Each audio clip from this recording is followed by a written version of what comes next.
Okay, so I figured I'd do another video on my arcade stick collection because I left one out.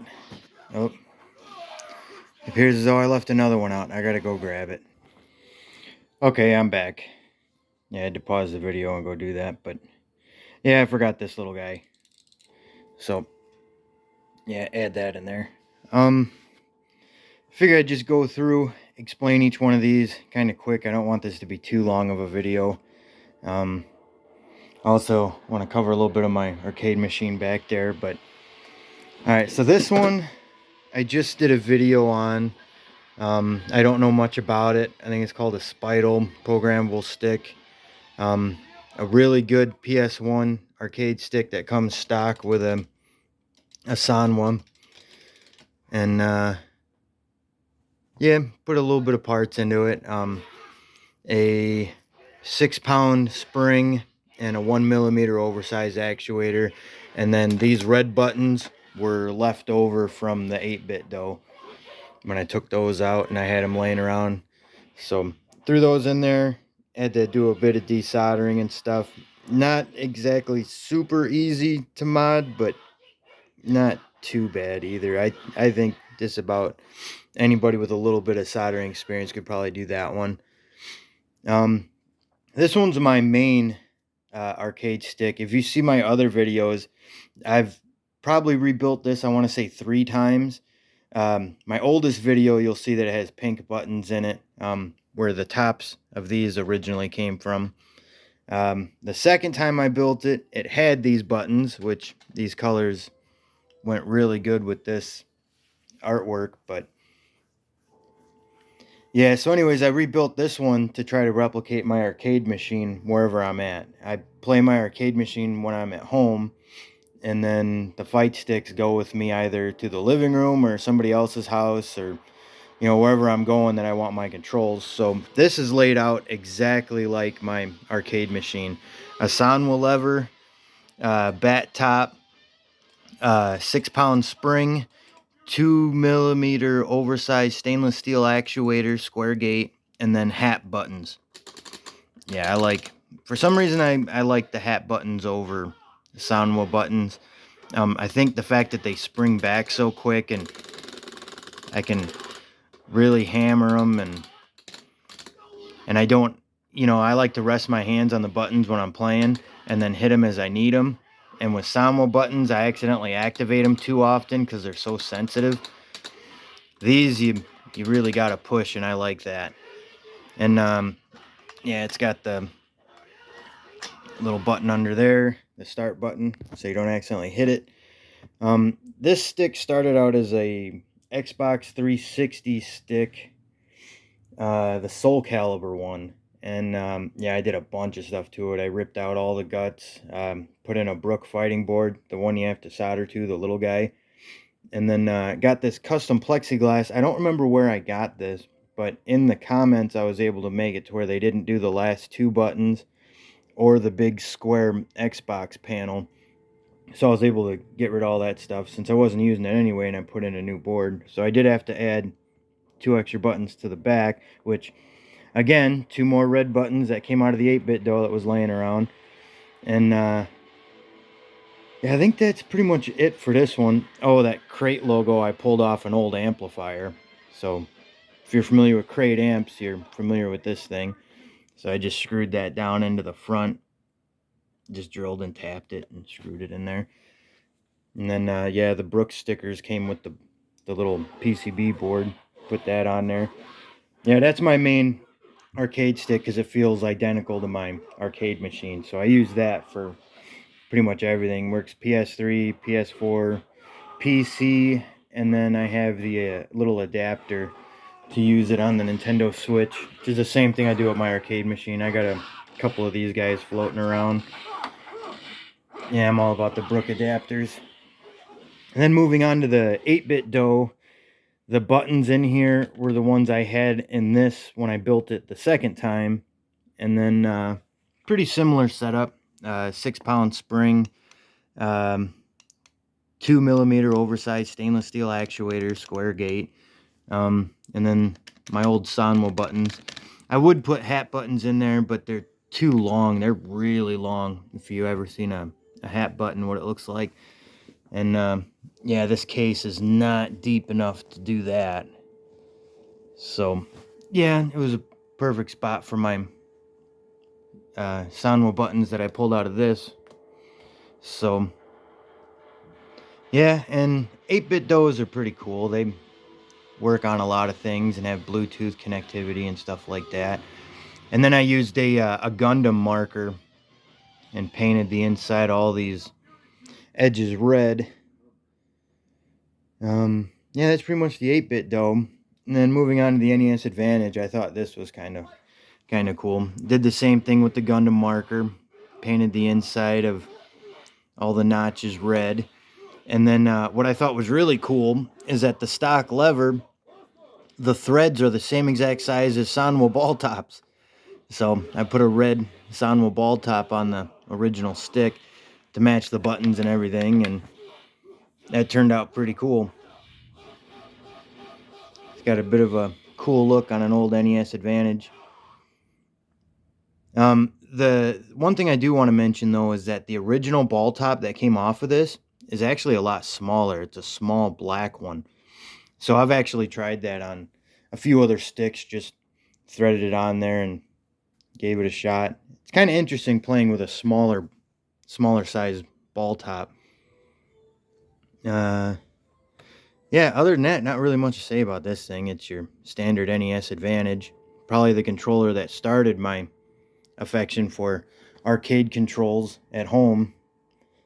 And yeah, ever since then, I've always had arcade controllers over the years to play my games.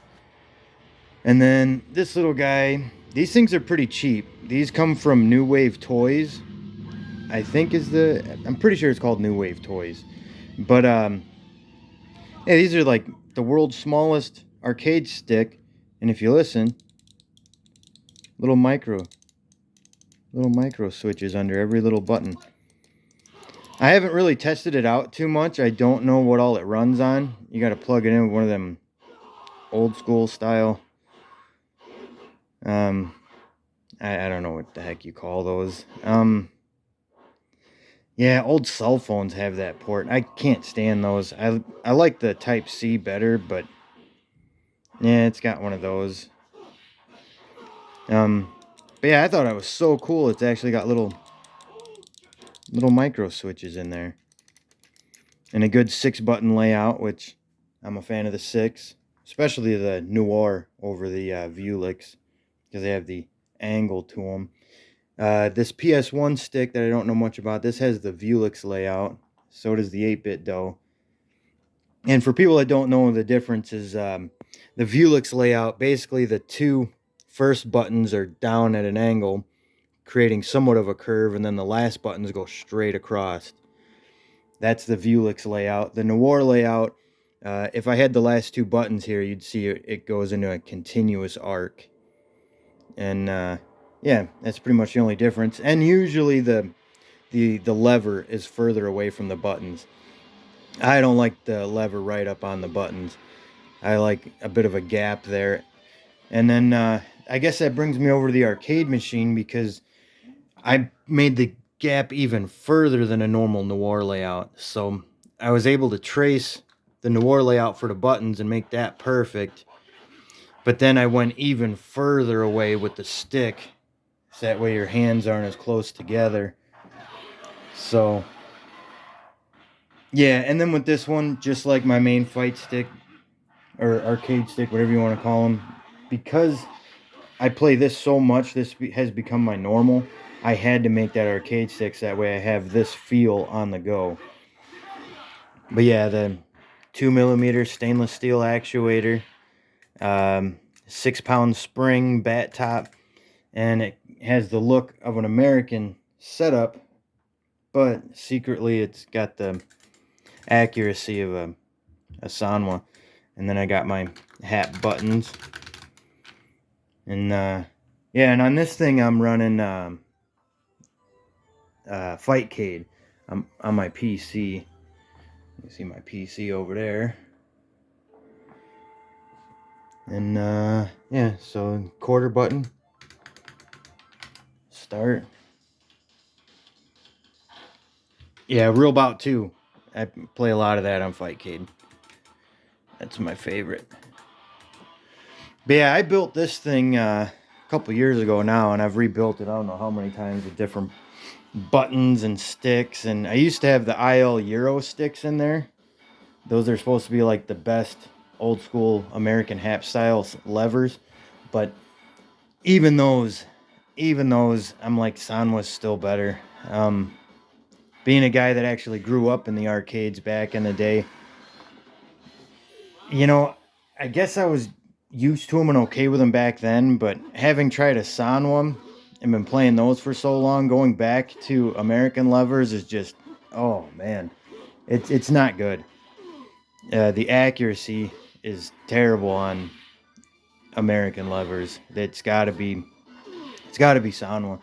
So yeah, making these, as nice as you can, making them stiffer with a 6 pound spring gets a little bit closer to the American feel, and then the bat top definitely does it, and then you got all your accuracy and inputs. So yeah, it looks like an American, but no, secretly there's a Sanwa lever under both sides. So yeah, that's the arcade cabinet. Me and my brother built the cabinet a few years back.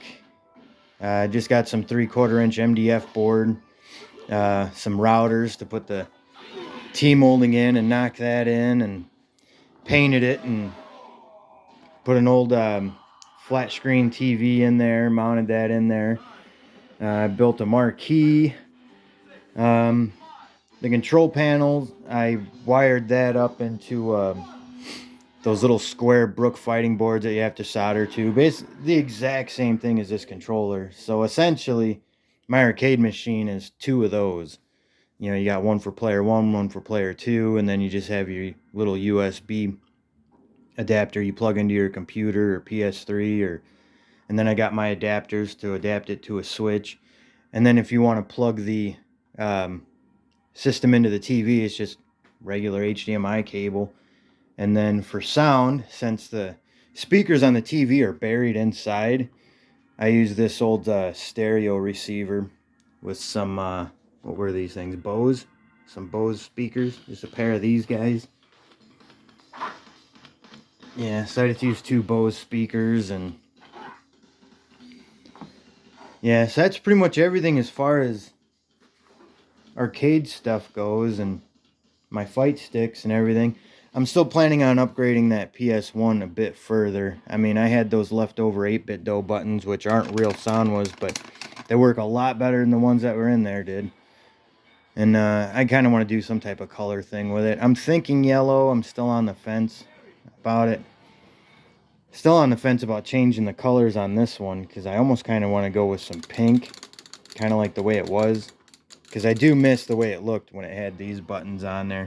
The chrome rims and the pink plunger. That looked amazing on this stick when I had it set up like that. But yeah, I don't know. There's always tweaking and changing and stuff. Oh, and right before I sign off, if anybody does know about these little guys and what they're compatible with and what they work on, let me know. I'd love to see if these work on the cell phones with like an OTG cable or something, so I can have a little mini fight stick to play on my cell phone and play some, some MAME games and stuff. Maybe even play my Robot 2 on the go. That would be cool. But yeah, so far I have no idea what all that stick even works on. Even the website you buy them off of, the New Wave Toys, they don't really explain if it works on a whole lot of other things other than as a player 2 for the Street Fighter little mini arcade they made it for. But I don't know, I'd like to see if that thing can work on other stuff, especially the cell phone is like a portable MAME mini arcade thing, play some multiple games. But all right, that's about it with this stuff. I think I covered it. Maybe I'll do some stuff about guitars and stuff like that in the future. I'm not sure. There's always so much stuff to cover. Yeah, big Van Halen fan myself. I even got the Van Halen rug and stuff like that, but my pillows. All right, later, guys.